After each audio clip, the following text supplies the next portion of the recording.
Well, g'day and welcome back to Messy Church. Notice anything different?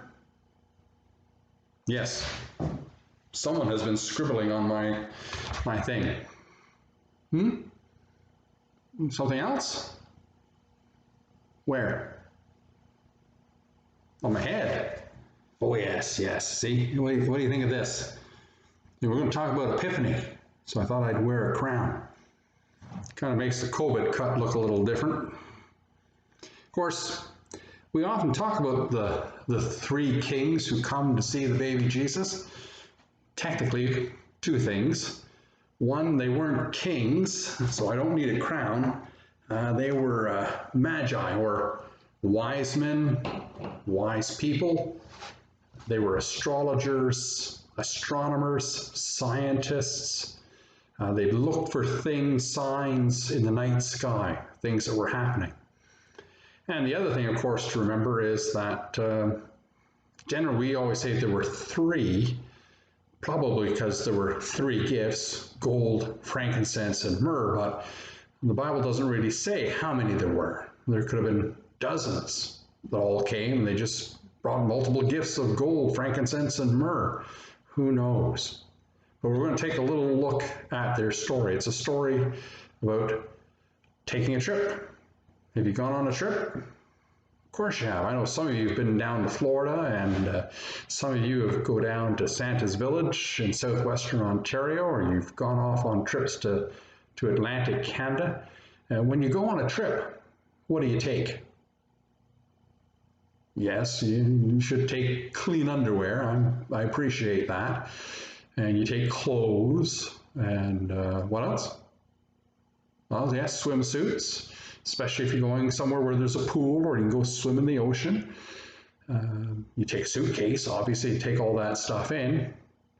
You might want to take one of these, your passport, especially if you're going out of the country. You need to have one of these. This is one of my old ones. And see, how old is it? This is back from 1975. See how well you can see that picture. Ugh. Haircut has changed slightly. So let's hear the story of the wise men who made a journey to see a very special child, the child we know as Jesus. And you can find their story in the Gospel of Matthew, the first book in the New Testament, chapter 2, verses 1 to 12. After Jesus was born in Bethlehem in Judea, during the time of King Herod, Magi from the east came to Jerusalem and asked, "Where is the one who has been born King of the Jews? We saw his star in the east and have come to worship him." When King Herod heard this, he was disturbed, and all Jerusalem with him. When he had called together all the people's chief priests and teachers of the law, he asked them where the Christ was to be born. "In Bethlehem in Judea," they replied, "for this is what the prophet has written. But you, Bethlehem, in the land of Judah, are by no means least among the rulers of Judah, for out of you will come a ruler who will be the shepherd of my people Israel." Then Herod called the Magi secretly, found out from them the exact time the star had appeared.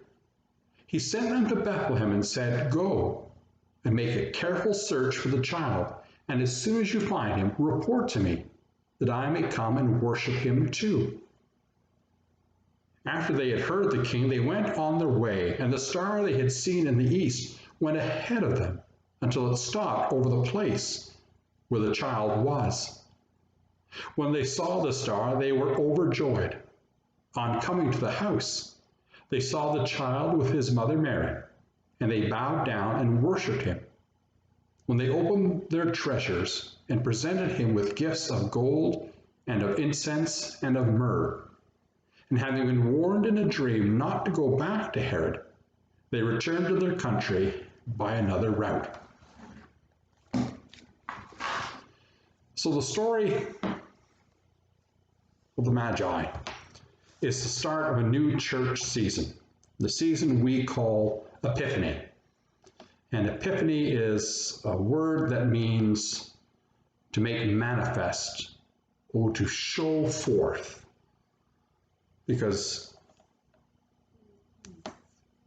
the Magi, in a sense, by their presence, by the star, were showing forth who this child is. This child, Jesus, is the promised king, the Messiah. And in the Epiphany season, we will read stories about Jesus showing us who he is. And for a number of messy churches, we looked at John's gospel and we looked at John's signs, things that Jesus did to show, to manifest that he was God's son. The healings, the miraculous feedings, the walking on water, all these wondrous miracles, all pointing to Jesus saying, here is God's son. So in Epiphany, we celebrate that. It's just a short little season this year. So we're asked in Epiphany how we can make Jesus manifest in our lives. How do we show we love Jesus each and every day? The things that we can do. I want you to think about that. You can pray. You can be kind to one another. You can be good. You can do good deeds. One of you I know, I think it was Arthur, during the season of Advent, you had a reverse Advent calendar. And each day, Mom hid a can of food or something somewhere in the pantry. You had to find it. And once you found it, you put it in a box, and then that box is going to make its way to the food bank. You could do something like that as well. We're called to make Jesus seen. And until he returns, you and I, we are in a sense little Jesuses. He has to use our hands, our feet, our mouths to make him real in this world. And he does that through his Spirit working through us. So we have a number of games, well, one game, I guess, and we've put in your kits a couple of things, a little gift and some sort of a star. And the idea is that you're going to take this, Mom and Dad can take this and hide them somewhere in the house. And just like the Magi had to figure out and find Jesus, you're going to have to go and find these two items somewhere in your house, okay? So trust that Mom and Dad will put them in a hard to find spot, but not too hard, unless they want to break. They might be at it for hours. For our crafts, now I have to say, this messy church was a little more challenging, as much as it never dawned on me that Michael's, the craft store, is closed due to the lockdown. And when you're doing messy church, a craft store is an essential service. However, we will manage. So in your kits, you're going to find some cutouts of Magi and camels. And what you do is you cut them out and you color them.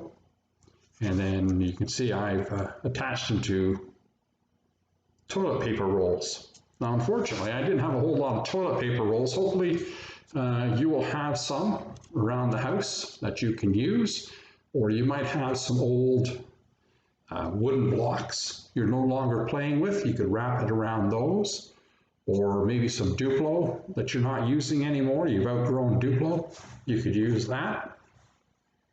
See, easy to do. The other one is to make a camel. And I've provided you with a cutout and little felt balls and the clothes pegs.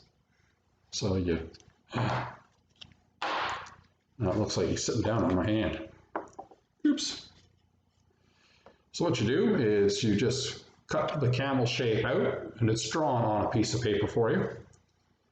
And I found that even a glue stick will work. It'll help hold the little pieces of fur on. I didn't do a especially good job or a pattern with mine, but there you go. And then the clothes pegs become legs. I have to lower this down a little bit so you can see that it does indeed stand. Stand. Oops. Stand. I have a drunk camel. There we go. Ta-da! Now, I only did it on one side. There's enough there that you can do it on both sides. So you can have camels, because in all likelihood, that's what the Magi were traveling on when they came to find Jesus. Because camels are a great way to make your way across deserts and the mountains in the Middle East. And when I was in Israel, I had a chance to ride on a camel. It wasn't the most comfortable ride, but it wasn't bad. So there you go. It's kind of a quick little messy church today, but I know you've been busy with your online schooling, and hopefully that's coming to an end. You're back to school in a week or so, and back to a little more of a normal routine. And I'll be back with Messy Church next month in February. So do take care, stay safe and stay well, and we'll see you hopefully real soon. Bye now.